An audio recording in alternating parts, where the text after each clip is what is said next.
that at some points, people begged to not be taken to the hospital, regardless of how badly injured or sick they were. We know today these diseases are blood-borne infections, but that wasn't common knowledge in the late 19th and early 20th centuries. In those days, people thought the illnesses were caused by gases contained in the ground that were released by digging. It was widely believed that since the diseases originated in the dirt, ants were a primary cause of infection. So ants became public enemy number one. The canal management launched a massive campaign to keep the ants away from people, especially those who were sick or who showed signs of weakened immune systems. Since ants can't swim, one preventative measure involved placing all four legs of hospital beds into shallow pans of water, creating liquid barriers that kept the ants from climbing up to the patients. Little moats were dug around existing fruit trees as well. The standing water was incredibly effective at keeping ants away, but people kept dying anyway. The problem, of course, is that ants do not carry yellow fever or malaria. On the other hand, mosquitoes do. And do you know what mosquitoes love? Water, especially stagnant standing water, like that found in these Panamanian gardens and hospital rooms.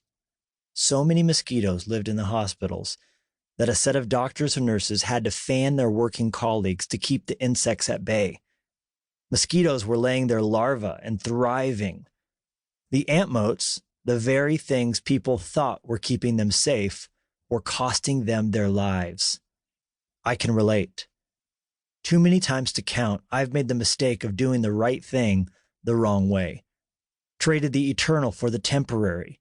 Fought the ants, but fostered the mosquitoes. By telling myself that my iPhone addiction is keeping me connected, I have allowed it to isolate me. By following my feelings, I have become trapped in moods that should not have had a hold on me. By failing to take my thoughts captive, I have allowed my anxiety to have a seat at the table reserved only for God and paid for with the blood of His Son. What I have looked to for joy has pried it from my fingers. I have learned the hard way, and I am still trying to remember that it's not only possible, but also easier than ever to gain the whole world, wide web, and lose your true self. I have a feeling you can probably relate. Do you ever feel like you are losing control, losing your peace, losing your mind? Have you screamed at your kids and then felt terrible? Said something horrible to your spouse that had nothing to do with how you felt about your loved one, but everything to do with how you felt about you?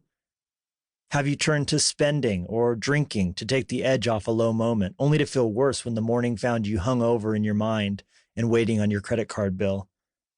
That is what happens when we turn to idols that have eyes but cannot see, ears but cannot listen, and arms but cannot save. Perhaps when you think of idols, you think of a demonic gold statue, but idolatry is very, very sneaky.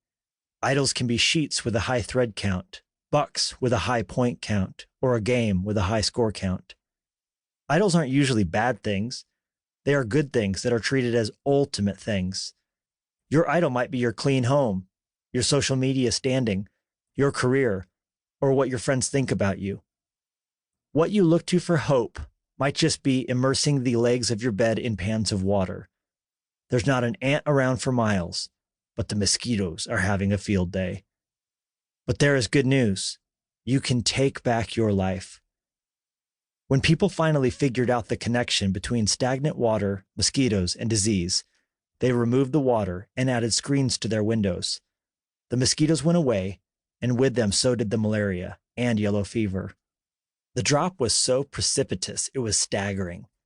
During the 20 years the project was under French control, a staggering 22,000 people died.